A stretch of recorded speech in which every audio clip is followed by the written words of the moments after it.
Hello friends आज के video में हम इलेक्ट्रिक डाइपोल क्या होता है, इलेक्ट्रिक फील्ड इंटेंसिटी, डाइपोल की एक्सियल पोजीशन में किस तरह निकाली जाती है सीखने वाले हैं।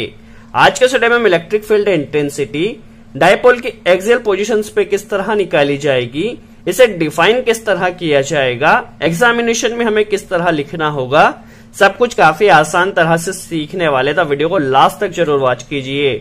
चलिए वीडियो स्टार्ट करते हैं और सबसे पहले हम समझ लेते हैं इलेक्ट्रिक डाइपोल क्या होता है। देखिए, a system of two equal and opposite charge placed at a small separation is called an electric dipole. यदि हमारे पास दो इक्वल चार्ज है, देख सकते हैं हमारे पास एक पॉइंट ए है, एक पॉइंट बी है, हमारे पास एक पॉजिटिव क्यू चार्ज है और एक नेगेटिव क्यू चार्ज है, जिनका मैग्नीट्यूड समान है, दैट मीन्स दोनों इक्वल है, बट अपोजिट चार्ज, इस पे पॉजिटिव क्यू चार्ज है और इस पे नेगेटिव क्यू चार्ज है। एक दूसरे से स्मॉल डिस्टेंस हमने माना 2L डिस्टेंस, जो कि काफी स्मॉल डिस्टेंस पर प्लेस किए गए हैं, तो ये बेसिकली एक डाइपोल कहलाएगा।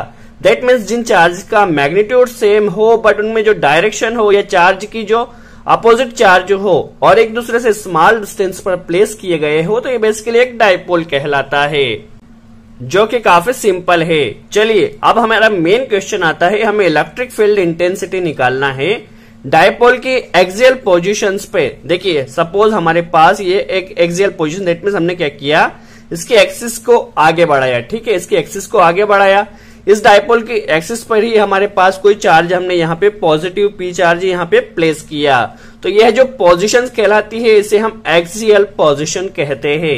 यहाँ पे जो इलेक्ट्रिक फील्ड इंटेंसिटी निकाली जाएगी वो डाइपोल के हमेशा सेंटर से निकाली जाती है। हमेशा कहीं पर भी हमें इलेक्ट्रिक फील्ड इंटेंसिटी निकालना होगी तो डाइपोल के सेंटर से ही निकाली जाती है। यदि हमारे पास कोई चार्ज है और वो डाइपोल की एक्सियल पोजीशंस पे है तो इसे हम एक्सियल पोजीशंस कहते हैं। यदि इस पोजीशन में हमें इलेक्ट्रिक फील्ड इंटेंसिटी निकालना होती तो ये फिर इक्वेटोरियल पोजीशंस होती। आगे चलकर हम इक्वेटोरियल पोजीशंस के लिए भी किस तरह कैलकुलेशन की जाएगी वह भी हम सीखने वाले हैं। आज के वीडियो में हम एक्सियल पोजीशंस के लिए किस तरह डिफाइन किया जाएगा, एग्जामिनेशन में किस तरह लिखना होगा, समझ लेते हैं। चलिए डेफिनेशन के फॉर्म में देखें तो जब कोई बिंदु जिस पर हमें विद्युत क्षेत्र की तीव्रता ज्ञात करनी हो, दैट मीन्स हमारे पास ये कोई पॉइंट है, इस पर हमें इलेक्ट्रिक फील्ड इंटेंसिटी कैलकुलेशन करना है बढ़ाए गए डाइपोल अक्ष पर, दैट मीन्स बढ़ाए गए डाइपोल के एक्सिस पर स्थित हो, तो इस बिंदु को डाइपोल के सापेक्ष एक्सियल पोजीशन में कहा जाता है। चलिए अब यहाँ पे हमें क्या है, देखिए यहां से यहां तक की डिस्टेंस हमने क्या ली है, 2L ली है। ऐसा हमने क्यों किया, ताकि हमारा कैलकुलेशन सिंपल हो सके। देखिए सेंटर में O है तो यहां से इसकी डिस्टेंस कितनी होगी, L होगी, क्योंकि ये 2L थी। यहां से यहां तक की डिस्टेंस भी कितनी होगी, L होगी। और हमने माना कि हमारे पास ये जो पॉइंट चार्ज O है, यहाँ बेसिकली पॉइंट चार्ज P है, जिसमें हमें इलेक्ट्रिक फील्ड इंटेंसिटी निकालना है, उसकी डाइपोल के सेंटर से जो डिस्टेंस है वह R होने वाली है। तो चलिए O से जो पॉजिटिव क्यू चार्ज है उसकी डिस्टेंस L है, O से नेगेटिव चार्ज की डिस्टेंस L है और O से P की डिस्टेंस जो होने वाली है वह R होने वाली है। चलिए अब हम निकाल लेते हैं इस इलेक्ट्रिक डाइपोल के कारण इस पॉइंट P पर कितने इलेक्ट्रिक फील्ड इंटेंसिटी लगने वाली है। देखिए हमें करना कुछ नहीं है, एक बार क्या करना है, इस पॉजिटिव क्यू चार्ज के कारण इस पॉइंट P पर इलेक्ट्रिक फील्ड इंटेंसिटी निकालना है।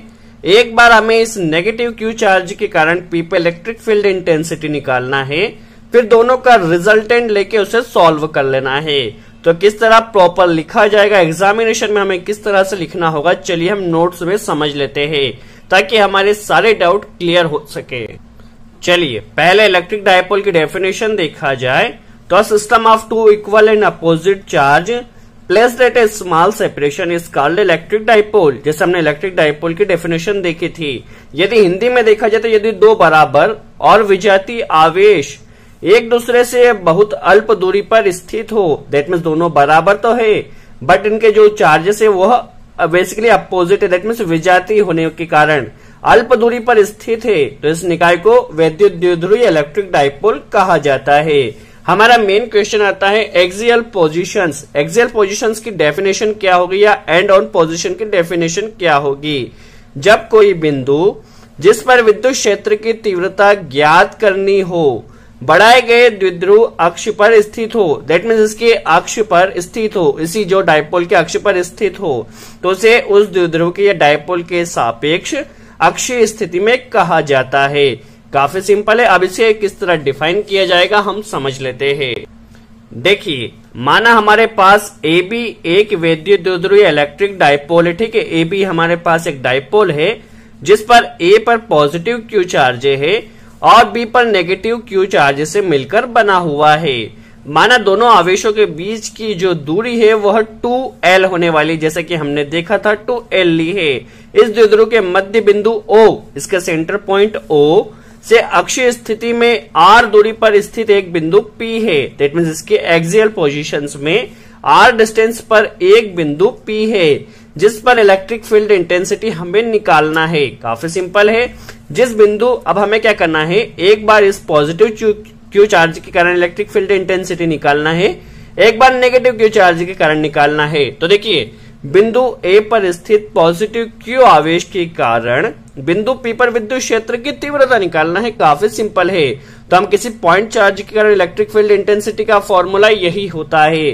तो देखिए, E1 बराबर क्या होता है, 1/4πε0 Q अपॉन ये दोनों के बीच की जो डिस्टेंस होने वाली है, डिस्टेंस हमें लेना है। Q चार्ज की पे कितनी डिस्टेंस है, A से P की डिस्टेंस हमें लेना है। तो देखिए, यहाँ पे डिस्टेंस किस तरह से ली है हम समझ लेते हैं। O से P की डिस्टेंस कितनी है, R होने वाली है, और O से A की डिस्टेंस कितनी होने वाली है, L होने वाली है। हमें जो डिस्टेंस चाहिए वो क्या चाहिए, यह डिस्टेंस चाहिए।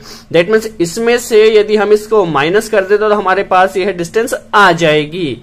तो हमें करना क्या होगा, देखिए यहां से हमारे पास जो R होने वाली, जो टोटल डिस्टेंस होने वाली है, उसमें से L को यदि हम माइनस कर देते तो हमारे पास यह डिस्टेंस बच जाएगी। तो हमें इतनी डिस्टेंस को ही लेना है, इसलिए हमने यहाँ पर AP² लिखा है। इसे हम सॉल्व करें तो E1 इज इक्वल टू होता है 1/4πε0 Q तो वैसा ही रहने वाला है, और R माइनस L² यदि हम ले लेते हैं तो हमारे पास AP की डिस्टेंस आ जाएगी। न्यूटन पर कूलम इसकी यूनिट होने वाली है। अब इसी तरह हमने पहले क्या देखा था, अब बिंदु P पर स्थित नेगेटिव Q आवेश के कारण बिंदु P पर विद्युत क्षेत्र की तीव्रता हमें निकालना है। तो कैसे आएगी, देखिए हमारे पास यहाँ पे जो चार्ज है, देखिए हमें निकालना क्या है, नेगेटिव Q चार्ज से यहां तक की डिस्टेंस लेना है। तो यहां से यहां तक की डिस्टेंस कितनी है, R हो गई है, और यहां से यहां तक की डिस्टेंस कितनी है, L होने वाली है। तो यदि हम R प्लस L कर देते हैं तो हमारे पास यहां से P से B तक की डिस्टेंस आ जाएगी। तो हमें करना क्या है, R प्लस L कर लेना है, और फॉर्मूले के हिसाब से इसमें स्क्वायर लगा देना है। काफी सिंपल है। तो हमने वही किया है। E2 बराबर क्या होगा, 1/ε0 Q R plus L² Newton पर कूलम, या BP² हम कर सकते हैं। जो डिस्टेंस हमने यहाँ पे AP ली थी वैसे ही यहाँ से B से P तक की डिस्टेंस हो जाएगी। अब हमें क्या चाहिए, रिजल्टेंट चाहिए। रिजल्टेंट इलेक्ट्रिक फील्ड इंटेंसिटी कितनी होने वाली है। तो जैसा कि हमने अभी क्या देखा, देखिए यह जो हम कैलकुलेशन कर रहे हैं ये वेक्टर फॉर्म में कर रहे हैं। तो वेक्टर फॉर्म में डायरेक्शन काफी इंपॉर्टेंट होती है। अब डायरेक्शन हम किस तरह से ले हम समझ लेते हैं। देखिए, जब भी हम किसी पॉइंट चार्ज पर रखते हैं जिसपे हमें इलेक्ट्रिक फील्ड इंटेंसिटी निकालना होती है तो हमेशा पॉजिटिव रखते हैं। ये आपको जनरल नॉलेज के लिए आपको याद रखना है। जब भी हम किसी भी चार्ज को रखते हैं तो वो पॉजिटिव चार्ज रखते हैं, हमेशा इस चीज का ध्यान रखिए। देखिए, अब हमने क्या किया, यहाँ पर यदि हमने पॉजिटिव चार्ज लिया, यहाँ पे यदि हमने पॉजिटिव चार्ज रखा, ठीक है, तो यहाँ पर क्या है, पॉजिटिव चार्ज है, पॉजिटिव Q चार्ज है। तो ये पॉजिटिव क्या करेंगे, एक दूसरे को रिपल करेंगे। दैट मींस ये एक दूसरे को रिपल करने वाले हैं। तो इसकी डायरेक्शन किस तरह से होने वाली, देखिए एक दूसरे को रिपल करेगा, डायरेक्शन इस तरफ होने वाली है, और यहाँ पे पॉजिटिव और यहाँ पे नेगेटिव होने वाला है। तो यहाँ पे देखिए डिस्टेंस क्या होगी, देखिए ये क्या करेगा, एक दूसरे को अट्रैक्ट करने वाले हैं। ये क्या है, पॉजिटिव और नेगेटिव है, तो ये क्या करेगा, एक दूसरे को अट्रैक्ट करने वाले, अट्रैक्ट करेगा, इनकी डिस्टेंस, इनकी जो डायरेक्शन होने वाली वो इस तरफ से होने वाली है। तो देखिए E1 की जो डायरेक्शन होने वाली है वो इस तरफ होने वाली है, और E2 क्या करेगी, एक दूसरे को अट्रैक्ट करेगा, इसकी डायरेक्शन इस तरफ होने वाली है क्योंकि ये इसे इस तरफ खींचने वाला है, और E1 इसे इस तरफ धकाने वाला है क्योंकि एक दूसरे को रिपल करने वाले हैं। तो देखिए डायरेक्शन इनकी इस तरह होने वाली है, E1 की इस तरफ होगी और E2 की इस तरफ होने वाली है। और जैसा कि वेक्टर फॉर्म में हम जानते हैं यदि दोनों की डायरेक्शन सेम होती है तो दोनों ऐड हो जाते हैं। यदि दोनों की डायरेक्शन अपोजिट डायरेक्शन में होती है तो दोनों नेगेटिव या माइनस हो जाते हैं। तो हमें कुछ नहीं करना है, डायरेक्शन पता चल गई, अब हमें सिंपल सा E1 माइनस E2 कर देना है, हमारा आंसर आ जाएगा। E1 माइनस E2 कर देना क्योंकि डायरेक्शन दोनों की अपोजिट होने वाली है। चलिए अब हमें डायरेक्शन लेना है और E1 की जो वैल्यू होगी वो ज्यादा होगी E2 से। ऐसा क्यों होगा? देखिए क्योंकि यह ज्यादा पास है इस पॉइंट चार्ज से, जाहिर सी बात है जब पास में है तो इसके जो फोर्स होगा वो भी ज्यादा होगा। ये इसकी डिस्टेंस ज्यादा है तो इस पे जो इसका प्रभाव होगा वो थोड़ा कम होगा। तो E1 जाहिर सी बात है ज्यादा होने वाला है और E2 की जो वैल्यू होने वाली है वो कम होने वाली है। काफी सिंपल है। देखिए अब हमें करना क्या है, बिंदु P पर परिणामी तीव्रता हमें निकालना है। तो E is equal to E1 minus E2 जैसा कि हमने देखा था, हमें कर देना। देखिए E1 की वैल्यू क्या है, टोटल E का हमें निकालना है 1/4 pi epsilon naught Q by R minus L square minus E2 की वैल्यू क्या है 1/4 pi epsilon naught Q R plus L square, और दोनों का स्क्वायर हमें इस तरह से कर लेना है। यहां से हमारा Q and 1/4 pi epsilon not common आ रहा है, देख सकते हैं यहां पर भी है और इसमें भी होने वाला है, तो दोनों से हमें कॉमन ले लेना है। E is equal to Q/4 pi epsilon naught को कॉमन लिया तो यहां पर क्या बचा 1 माइनस R माइनस L का square minus 1/R plus L का होल स्क्वायर। अब कभी कभी पूछा जाता है सर यहाँ पे जो माइनस क्यू चार्ज है इसके कारण कि आपने माइनस क्यों नहीं लिया? तो देखिए यहाँ पर माइनस क्यू चार्ज है, यहाँ पे हम क्या कर रहे हैं, वेक्टर कैलकुलेशन कर रहे हैं और वेक्टर में हमने देखिए ना माइनस ये नहीं रखा बट इसकी जो डायरेक्शन ली है डायरेक्शन हमने अपोजिट कर दी है, इसलिए यहाँ पर हमने नेगेटिव नहीं लगाया है। देखिए यहाँ से अब हमें इसे सॉल्व करना है। तो E is equal to Q/4 pi epsilon naught, यहाँ पर यदि हम इसे सॉल्व करते तो क्रॉस मल्टीप्लिकेशन होने वाला है।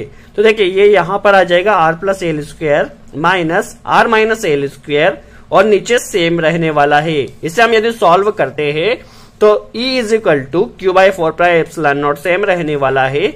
इसे हम सॉल्व करते देखिए A प्लस बी का whole square, A square plus B square plus 2AB, तो यही हमें इसे खोल लेना है। R square plus L square plus 2RL, यहां से इसे माइनस कर देना, यहाँ पे सारे चिन्ह चेंज होने वाले क्योंकि बाहर नेगेटिव साइन होने वाला है। तो देखिए R स्क्वायर पॉजिटिव बट यहां से नेगेटिव हो जाएगा, L स्क्वायर यहां से बेसिकली पॉजिटिव बट यहां से नेगेटिव हो जाएगा और ये नेगेटिव होने वाला है 2RL बट यहां से इसके चिन्ह के कारण पॉजिटिव हो जाएगा, इसलिए यहाँ पे 2RL आया है। यहां से देखिए R square positive R square negative, L square positive L square negative, यहाँ पे कट गया है।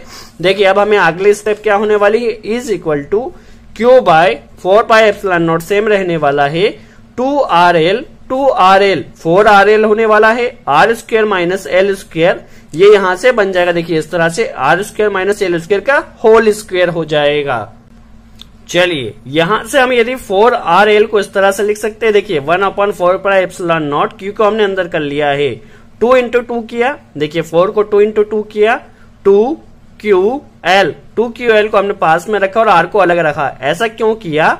क्योंकि जो 2QL होता है वो डाइपोल मोमेंट होता है और डाइपोल मोमेंट P के बराबर होता है, दैट मींस एक चार्ज और उन दोनों के बीच की डिस्टेंस बेसिकली यदि पास हो तो 2QL बेसिकली डाइपोल मोमेंट होता है। तो 2QL की जगह हम यहाँ पे डाइपोल मोमेंट P प्लेस कर सकते हैं। देखिए यहाँ पे क्या होगा 1/4 पाई एप्सिलॉन नॉट 2, यहाँ पे P हो जाएगा और R, और नीचे हमारा सेम रहने वाला है R square minus L square का होल स्क्वायर। अब जैसा कि हम हमेशा एक कंडीशन लेते हैं, यदि R की वैल्यू बहुत ज्यादा हो, दैट मीन जो चार्ज हमने प्लेस किया है डाइपोल से वो काफी ज्यादा दूर हो, R की वैल्यू यदि बहुत ज्यादा होगी और डाइपोल यदि हमारा छोटा होगा तो L की वैल्यू जाहिर सी बात है कम होगी।